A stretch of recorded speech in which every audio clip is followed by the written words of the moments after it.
Okey, Assalamualaikum dan salam sejahtera. Anda bersama saya, Cikgu Farhan. Dan pada hari ini kita akan belajar mata pelajaran pendidikan kesihatan khas untuk murid tahun 5. Okey, kita masih lagi di bawah tajuk kesihatan diri dan reproduktif. Tajuk kita, fokus kita pada hari ini adalah perkahwinan, persenyawaan dan proses pembesaran janin. Okey, jadi murid-murid tahun 5 bolehlah bersedia dengan buku teks PK tahun 5 muka surat 75. Okey, apakah itu perkahwinan? Macam mana proses persenyawaan? Selepas ini saya akan terangkan di dalam kelas ini. Jadi murid-murid diminta bersedia dengan buku teks PK tahun 5 muka surat 75. Okey, sementara murid bersedia, saya akan bagi tahu dulu seperti biasa objektif pembelajaran. Okey, murid akan mengetahui bagaimana proses persenyawaan berlaku dan proses pembesaran janin berlaku. Okey, menarik kan? Ini adalah sambungan untuk tajuk pembelajaran yang lepas, iaitu sistem reproduktif manusia. Murid-murid perlulah beri perhatian supaya dapat faham bagaimana proses ini berlaku. Okey, seperti di dalam buku teks, selepas sistem reproduktif, kita belajar tentang perkahwinan dahulu. Apakah itu perkahwinan? Dekat sini dia tak terangkan, tapi saya ingin jelaskan kepada murid. Perkahwinan adalah satu proses penyatuan lelaki dan perempuan secara rasmi menjadi pasangan suami isteri. Secara rasmi, maksud dia, ini yang sah. Kalau yang couple ke boyfriend girlfriend tu, itu adalah tidak rasmi. Perkahwinan barulah kamu rasmi menjadi pasangan suami isteri. Hubungan seksual atau proses pertama untuk penghasilan bayi antara lelaki dan perempuan adalah halal hanya untuk suami dan isteri. Saya jelaskan. Adalah halal hanya untuk suami dan isteri. Kalau tak berkahwin macam mana cikgu? Kalau tak berkahwin, tak halal, haram lah.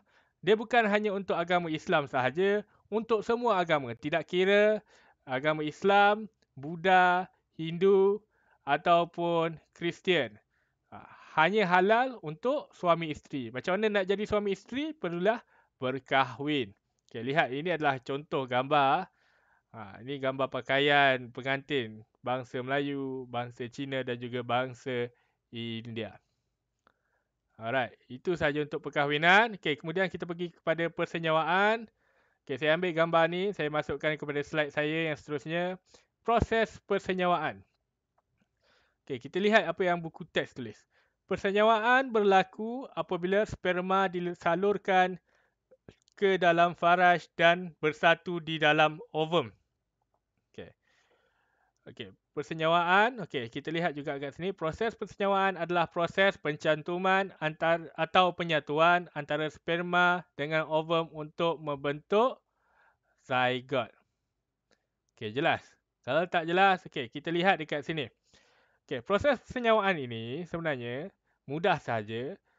Sperma dengan ovum. Sperma dihasilkan oleh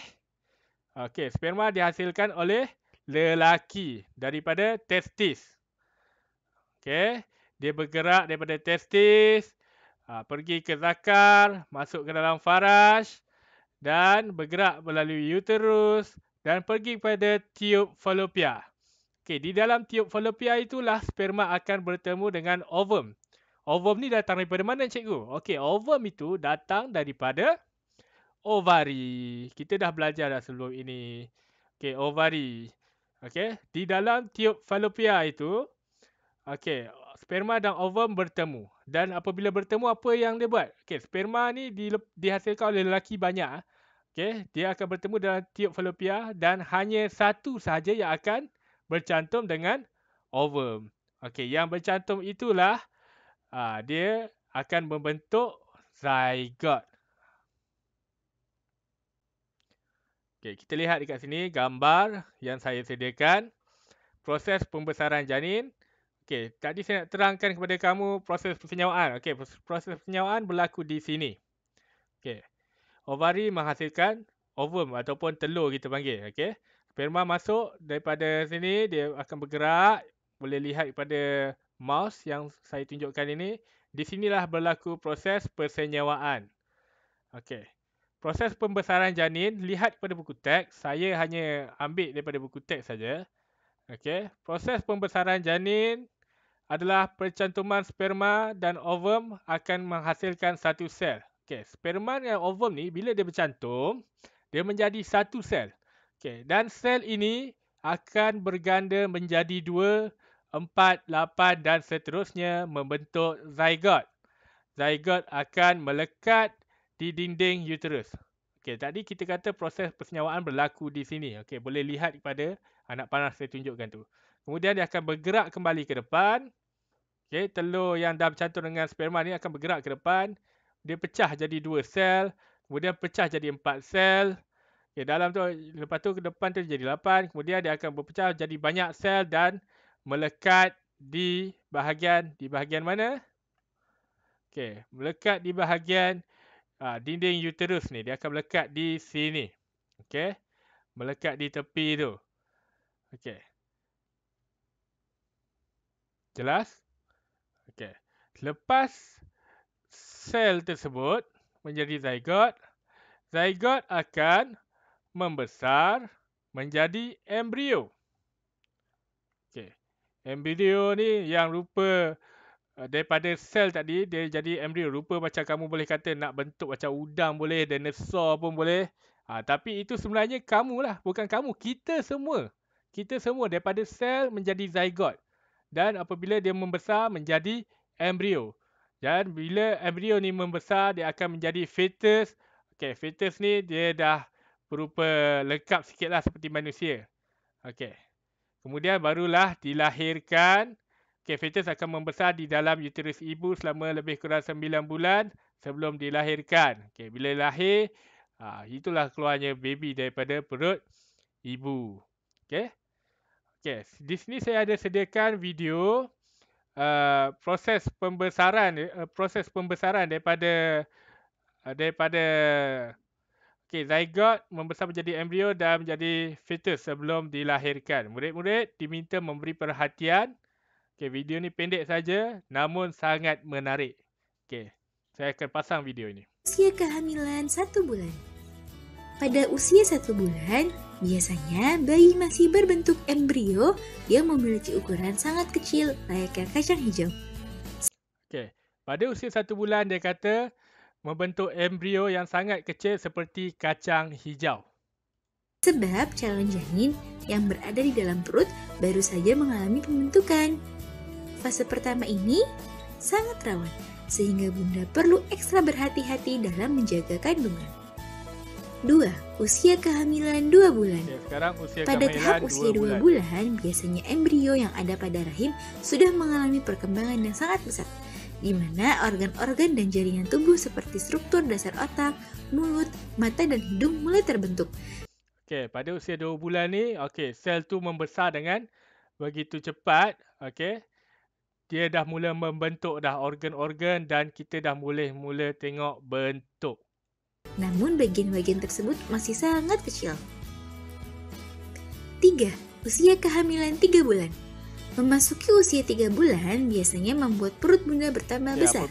Hal ini menandakan jika semua tulang dan semua organ vital sudah terbentuk sempurna dan sudah dapat berfungsi dengan baik.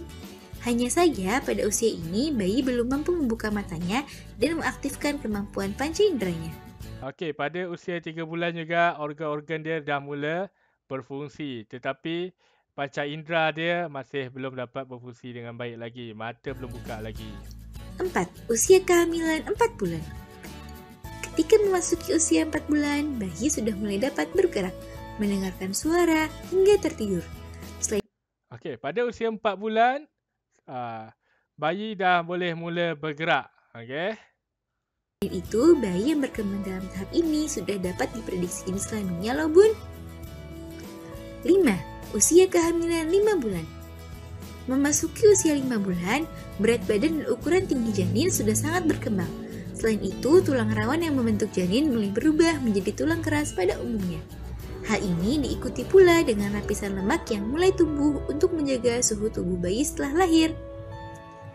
Okey. 6. Usia Bayi kehamilan akan 6 bulan. semakin membesar dan Perkembangan membesar. janin yang telah mencapai 6 bulan membuat jenis kelamin janin sudah bisa dipastikan dengan jelas. Selain itu, mata bayi juga mulai berkembang dan sensitif terhadap cahaya. Tapi ada pada beberapa usia 6 yang masih bulan belum ni mata dah semakin berfungsi. Akan dapat, Bun. bertindak balas terhadap cahaya. 7. Usia kehamilan 7 bulan. Pada usia 7 bulan, sistem organ dan tubuh janin sudah menuju sempurna.